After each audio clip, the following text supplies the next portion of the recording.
BRS నేతలపై మండిపడ్డారు మంత్రి పొంగులేటి శ్రీనివాసరెడ్డి. 10 ఏళ్లు అధికారంలో ఉన్న ఆ పార్టీ తెలంగాణ తల్లి విగ్రహాన్ని డిక్లేర్ చేయలేకపోయిందని ఆరోపించారు.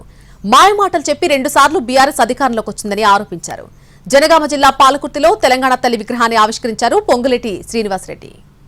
రాష్ట్రాన్ని సాధించుకొని అధికారంలో ఉన్నప్పుడు కళ్ళకి త్వరలో వచ్చి కనీసం తెలంగాణ తల్లిని అఫీషియల్ గా డిక్లేర్ చేయని దుస్థితిలో ఆనాటి ప్రభుత్వం ఏర్పాటు చేసుకుని రాజరికాన్ని పరిపాలించుకున్నారు.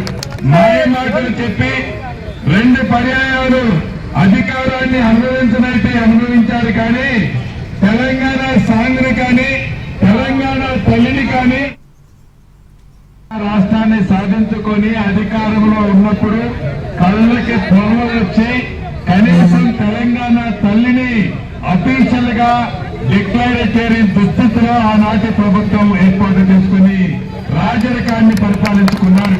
మాయమాటలు చెప్పి 2 పర్యాయాలు అధికారాన్ని అనుభవించారు.